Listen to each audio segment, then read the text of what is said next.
Hi, Danny Ventura of the Boston Herald, and we're here with somebody who's probably been no stranger if you follow the newspapers the last few days, Johnathan DiBiaso.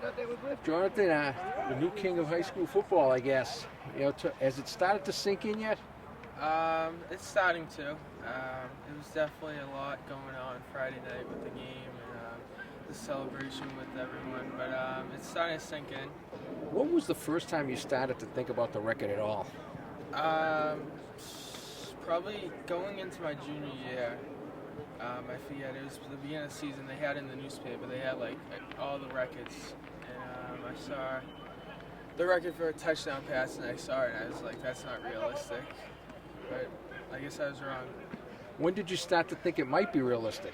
After having such a successful season last year with my great wide receivers, we worked hard over the summer, and after we hit camp and I saw the potential and the great athletes we had this year who filled in and stepped up, I saw that it could be realistic, and I'd be able to give DJ a run for his money.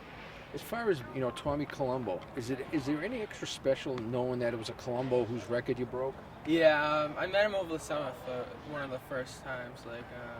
Really met him, and he was a great guy. He treated me very nicely. I went down to Brockton. He took me out to eat after, so I was very fortunate. But definitely, him being a Brockton player, him being the son of Colombo, which is really in the same situation I am, playing for a great team like Everett, like Brockton, and playing for my dad. I'm not the first one to do it because he's been there, done that.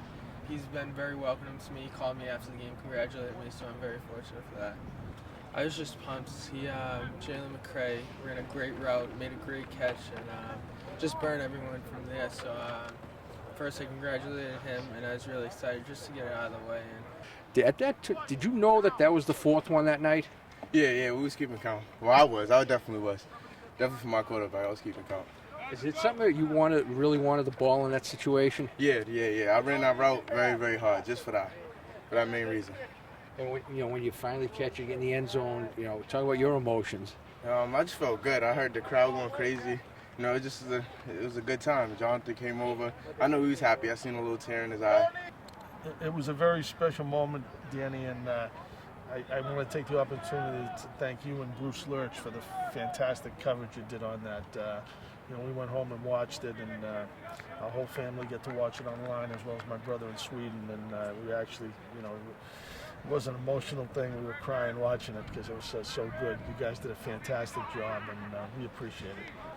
I didn't really think about it until probably this summer when a few people called me and said that, if projections, if this happens, he's going to have a shot of breaking it. And honestly, it's been nothing but almost a torture since, because I equate it with waiting for the smoke to come out of the Vatican when the Pope dies, because we've got more calls and more this and more letters and this, that, and the other thing, and finally it's over, and it's almost a relief thing. Is it easier now that it's over with? Now it's easier to focus? Yeah, definitely. I was really nervous about it, and it was kind of on my mind. Definitely to get it out of the way against Medford, so we can concentrate on the rest of our leagues and potentially win our league and play for a Super Bowl. It was definitely a big relief off of me.